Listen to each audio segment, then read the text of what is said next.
It's not as simple as it seems when looking at the latest 5.6 characters, and this is the best time to investigate the whole situation about Escoffier, Aoife, and the Chronicled Wish banner.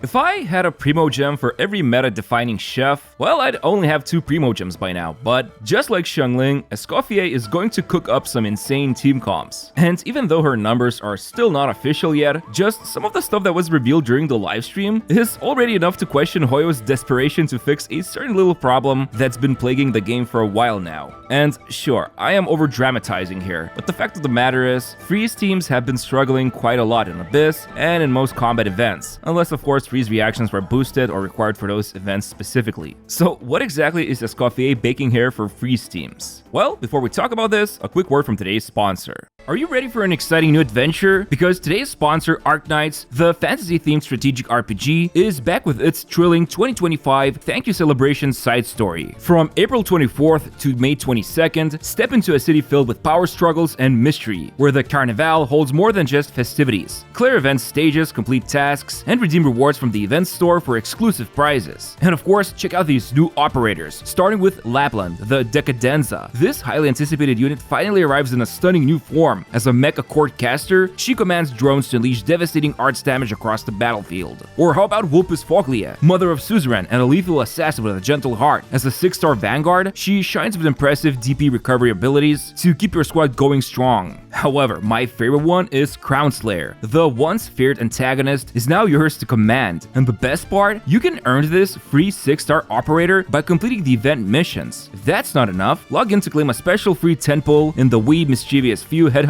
Plus, if you keep signing in for 10 days, you'll receive an exclusive Susuro outfit, unique furniture, premium currency, and elite materials. So don't miss out on this epic event. Download Arknights now by using my link in the description, recruit powerful operators, and claim your rewards before time runs out.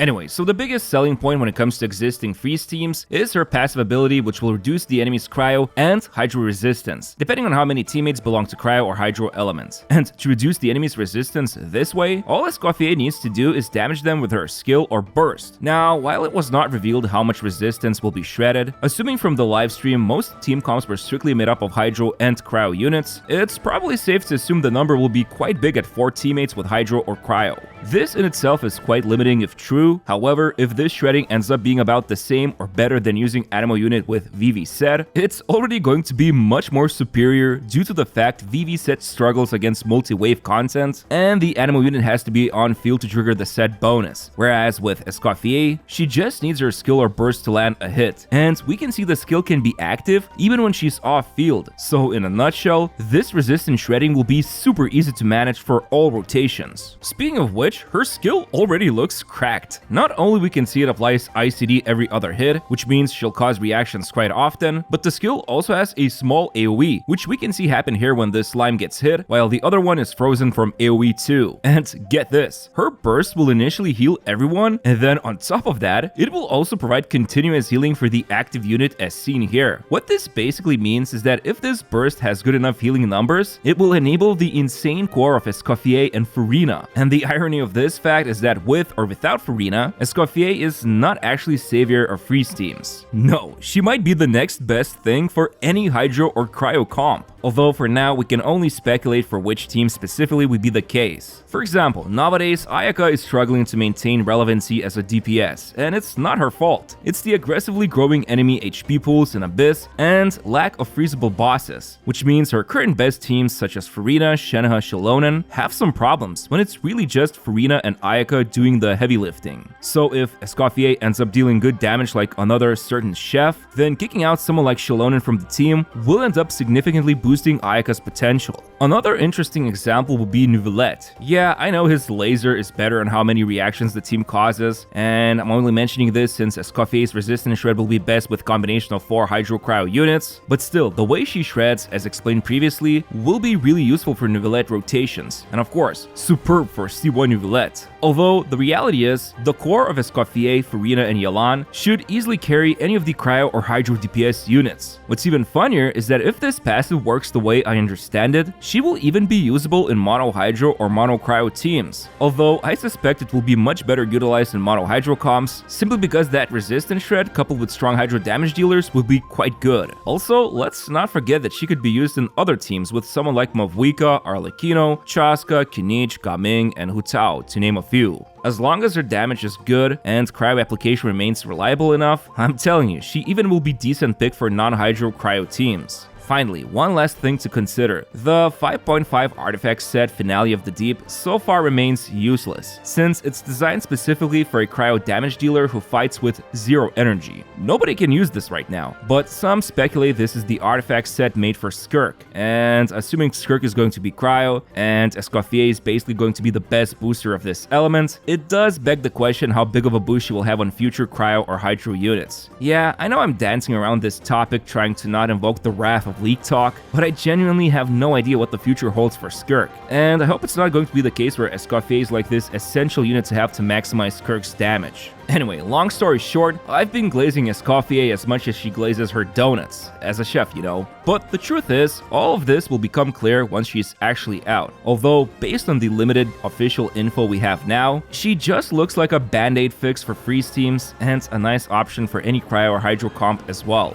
But yeah, I don't know, let's have some bro talk now. Bro, did you see what Aoife can do? Well, I did, and I don't know, he seems cool enough, but I've also seen this type of playstyle somewhere else. Oh yeah, that Mizuki girl. So here's the thing, Hoyo actually dumped a lot of info about this dude. During the livestream when they showcased the new condensed info of talents, we saw Aoife's skill description as well as burst description, and even the first 2 constellations were revealed. But long story short, Aoife has a burst that's basically like Hazo's burst. He will deal damage in AoE and pull enemies in, probably gonna be a weak pull, but still, and then some infused patch damage will be unleashed too. I mean, it's fine, but the biggest thing about him is the passive talent, which says for every point of Night Soul in the team, he will boost Swirl and Electrocharge reaction damage. And of course, they didn't reveal the text of this one thing out of everything they revealed about him, so it's hard to know how good it will be, but assuming it's percent-based boosting, anything under 800 to 1000% isn't going to be game-changing, but instead, act as a nice boost. I know that sounds weird, but that's how Swirl or EC damage scale in general. And also, he has to stay on field to maintain this passive buff, and during it, he will be able to shoot via tapping or by holding down attack, and when the hit lands, the team will be healed. So yeah, again, very similar to Mizuki's playstyle, except at least he can use normal attacks, or however they classify them. But hopefully, this means he can trigger someone like Yelan's, Xingqiu's, or Beto's burst, who are like the most important taser teammates besides Furina. Overall, I feel like he will be either on the same level or better than Mizuki, plus you can also sort of fly around with him too, instead of just hovering with Mizuki. Other than that, I feel like Auroran will be excellent to pair with him to fully utilize that passive, plus Auroran could use Cinder City, while Aoife can use the Vivi set, so both OP sets can be active then.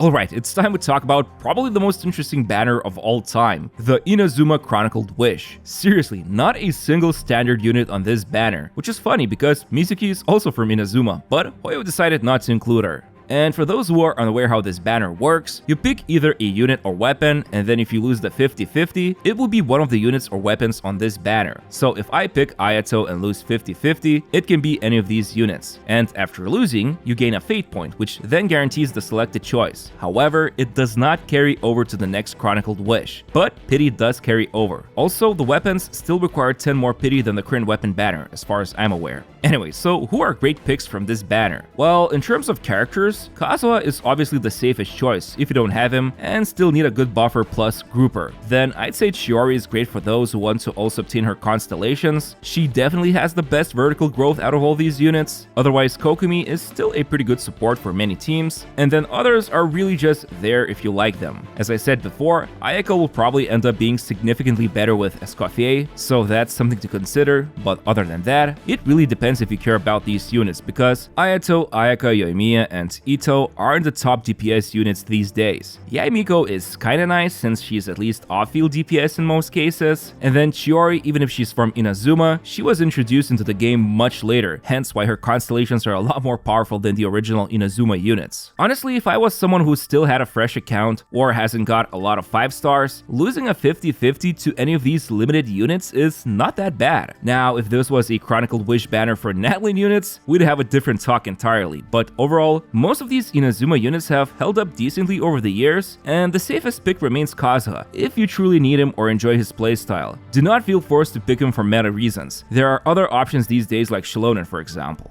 Although if you play Nouvellette teams, both Kazu and Shilonen are superb for him. Anyway, moving over to weapons, what can I say? You're gonna be gambling pretty hard here because there is a massive stinker in this list, and it's the dreadful, dreadful donut. I'm just saying, if you lose your 50-50, there is a 1 in 7th chance it will be the donut. Although, I know that one guy in the comments will say, "Joke's on you, I'm selecting the donut as my choice." But besides that, I mean, yeah, Freedom Sworn, Uraku Misugiri, and Redhorn Stone Treasure are all really good picks here. Freedom Sworn is an excellent support sword, not just for Kazuha, but for many other units too. Then Misugiri is just a powerful stat stick, and same goes for Redhorn. Even if it boosts defense, it's still a strong stat stick for many Claymore users, since the defense is converted to normal and charge attack damage. Finally, there's also Thundering Pulse, which is also a nice stat stick for many bow users. Overall, don't get me wrong, this weapon banner is quite stacked, but the donut, I don't know. I am what you would call a risk-averse person. Yeah, I only invest into savings accounts, not even index funds. Anyway, what was I talking about? Oh yeah, that's the end of the video. Thanks for watching and click subscribe, or I will curse you with the donut.